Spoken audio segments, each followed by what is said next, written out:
போச்சம்பள்ளி அருகே ஊர் மாரியம்மன் கோவில் கும்பாபிஷேகமானது திரளான பக்தர்கள் கலந்து கொண்டு சிறப்பாக நடைபெற்றது. கிருஷ்ணகிரி மாவட்டம் போச்சம்பள்ளி அருகே உள்ள அரசம்பட்டி கிராமத்தில் 400 ஆண்டுகள் பழமையான ஊர் மாரியம்மன் கோவில் உள்ளது. சிதிலமடைந்திருந்த இந்த கோவில் புனரமைக்கப்பட்டு இன்று காலை கும்பாபிஷேகம் நடந்தது. முன்னதாக புனித நீரை யாகசாலையில் வைத்து முதல் கால பூஜை, இரண்டாம் கால பூஜை உள்பட பல்வேறு பூஜைகள் நடைபெற்றன. பின்னர் யாகசாலையில் வைத்து பூஜிக்கப்பட்ட புனித நீரை சிவாச்சாரியார்கள் கோவிலை சுற்றி ஊர்வலமாக எடுத்து வந்தனர். பின்னர் கோவில் கோபுர கலசத்தில் புனித நீரை ஊற்றி கும்பாபிஷேகம் சிறப்பாக நடைபெற்றது. பின்னர் பரிவார தெய்வங்களுக்கும் கும்பாபிஷேகம் நடந்தது. இதில் ஏராளமான பக்தர்கள் கலந்து கொண்டு சுவாமி தரிசனம் செய்தனர். பின்னர் பக்தர்களுக்கு அன்னதானம் வழங்கப்பட்டது.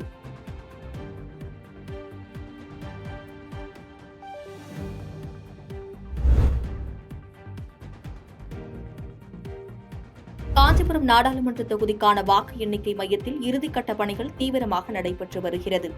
நாடாளுமன்ற தேர்தலுக்கான வாக்குப்பதிவுகள் முடிவுற்ற நிலையில் நாளை வாக்குகள் எண்ணப்பட உள்ளன. இந்நிலையில் வாக்குப்பதிவு நாளன்று காஞ்சிபுரம் நாடாளுமன்ற தொகுதியில் 1932 வாக்குப்பதிவு இயந்திரங்கள் வைக்கப்பட்டு வாக்குப்பதிவுகள் நடைபெற்றது. வாக்குச்சாவடி மையங்களில் வாக்குப்பதிவுக்காக வைக்கப்பட்ட இயந்திரங்கள் அனைத்தும் சீலிடப்பட்டு காஞ்சிபுரம் வெள்ளைகேட் பகுதியில் அமைந்துள்ள அறிஞர் அண்ணா உறுப்புக் கல்லூரியில் சட்டமன்ற தொகுதி வாரியாக வைக்கப்பட்டது. இந்நிலையில் வாக்கு எண்ணும் பணியின் போது 950 ஊழியர்களும் காவல் பணிக்காக 750 காவலர்களும் வாக்கு மைய கண்காணிப்பில் 300 சிசிடிவி கேமராக்களும் பொருத்தப்பட்டு கண்காணிக்கப்பட உள்ளது.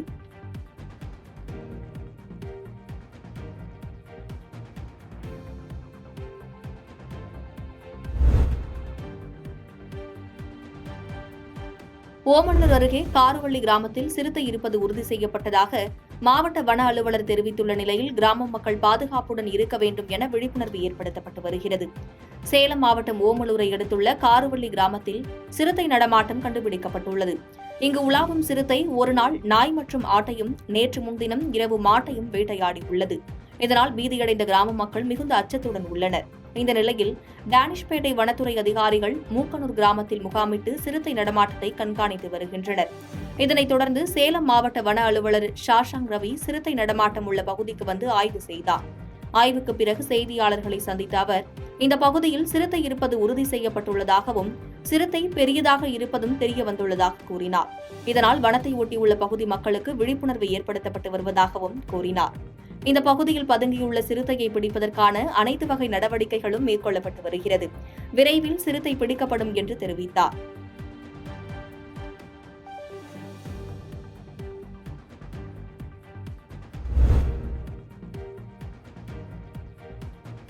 திருவாரூர் அருகே வாழ்முனீஸ்வரர் சுவாமிக்கு படையல் இட்டு 1000 பேருக்கு ஆட்டுக்கறி தடபுடல் சாப்பாட்டுடன் அன்னதானம் வழங்கப்பட்டது.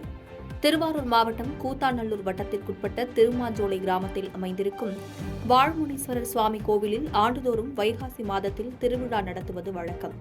இந்த வகையில் இன்று 33ஆம் ஆண்டு வைகாசி திருவிழாவை முன்னிட்டு ஊர் மக்கள் ஒன்று கூடி சாதி மத பேதம் இன்றி நேர்த்திக்கடனாக ஆட்டுக்கிடாய்களுக்கு மாலையிட்டும் சுவாமிக்கு பலிகள் இட்டு சாப்பாடு மற்றும் கறிக்குழம்பு தயார் செய்து முனீஸ்வரர் சுவாமிக்கு படையல் இடப்பட்டது.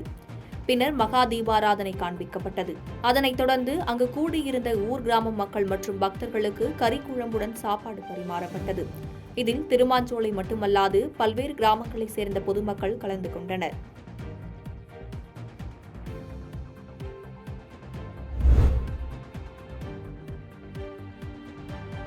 அவிநாசி மற்றும் அதன் சுற்றுவட்டார பகுதிகளில் அறுவடைக்கு தயாராக இருந்த சுமார் 10,000க்கும் மேற்பட்ட வாழை மரங்கள் பலத்த சூறை காற்றில் முறிந்து சேதமடைந்தன. திருப்பூர் மாவட்டம் அவிநாசி மற்றும் சுற்றுவட்டார பகுதிகளில் நேற்று இரவு இடிமின்னல் மற்றும் பலத்த சூறை காற்றுடன் கூடிய கனமழை பெய்தது. இதில் அவிநாசி ஊராட்சி ஒன்றியத்திற்குட்பட்ட ராயம்பாளையம், சின்னேரிபாளையம், கருமாபாளையம் உள்ளிட்ட கிராமங்களில் சுமார் 10 ஏக்கருக்கும் மேற்பட்ட பரப்பளவில் பயிரிடப்பட்டு அறுவடைக்கு தயாராக இருந்த சுமார் 10,000க்கும் மேற்பட்ட செவ்வாழை மற்றும் நேந்திரன் வகை வாழை மரங்கள் முறிந்து விழுந்து சேதமடைந்தது. இதனால் சுமார் 50 லட்சம் ரூபாய்க்கு மேல் இழப்பு ஏற்பட்டுள்ளதாகவும் இதற்கு தமிழக அரசு உடனடியாக நடவடிக்கை எடுத்து இழப்பீடு வழங்க வேண்டும் என பாதிக்கப்பட்ட விவசாயிகள் கோரிக்கை விடுத்துள்ளனர்.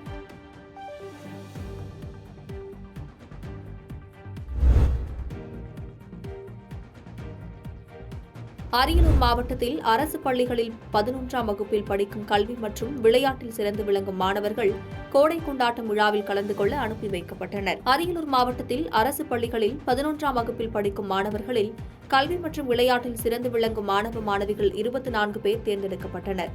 இவர்கள் நாமக்கல் மாவட்டம் கொல்லிமலையில் கோடை கொண்டாட்ட முகாமில் கலந்து கொள்வதற்காக அரியலூரில் இருந்து வேன் மூலம் புறப்பட்டுச் சென்றனர். இதனை மாவட்ட முதன்மை கல்வி அலுவலரின் நேர்முக உதவியாளர் குணசேகரன் மற்றும் பள்ளிக்கல்வி துணை ஆய்வாளர் பழனிசாமி கொடியசைத்து தொடங்கி வைத்தனர். இம்முகாமானது 5 நாட்கள் நடைபெற உள்ளது. அதில் தியானம், இயற்கையுடன் இணைந்து வாழ்வு, கல்வி மற்றும் விளையாட்டில் மேம்படுவது எவ்வாறு என்பது குறித்து சிறப்பு ஆசிரியர்கள் மூலம் சிறப்பு பயிற்சிகள் நடைபெற உள்ளன.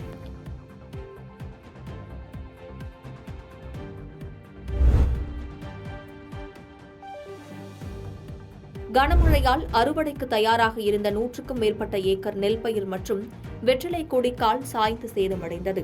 தேனி மாவட்டம் பெரியகுளம், அதனை சுற்றியுள்ள பகுதிகளில் நேற்று 2 மணி நேரத்திற்கு மேலாக பலத்த காற்றுடன் கூடிய கனமழை பெய்தது.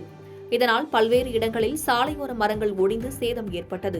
இந்த நிலையில் பெரியகுளம் அருகே உள்ள மேல்மங்கலம் பகுதியில் 500க்கும் மேற்பட்ட ஏக்கர் நிலப்பரப்பில் அறுவடைக்கு தயாராக இருந்த 100க்கும் மேற்பட்ட ஏக்கர் நெல்கதிர்கள் அனைத்தும் நிலத்தில் மூழ்கி சேதமடையும் நிலை ஏற்பட்டுள்ளது. அதேபோல் ஜெயமங்கலம் பகுதியில் நடவு செய்யப்பட்ட வெற்றிலை கொடிக்கால் முற்றிலும் ஒடிந்து சேதமடைந்ததால் விவசாயிகளுக்கு 10 லட்சம் ரூபாய்க்கு மேல் இழப்பீடு ஏற்பட்டுள்ளதாக விவசாயிகள் வேதனை தெரிவிக்கின்றனர். கனமழையால் நெல் மற்றும் வெற்றிலை விவசாயிகளுக்கு ஏற்பட்ட பாதிப்பிற்கு தமிழக அரசு இழப்பீடு தொகை வழங்க நடவடிக்கை எடுக்க வேண்டும் என விவசாயிகள் கோரிக்கை விடுத்துள்ளனர்.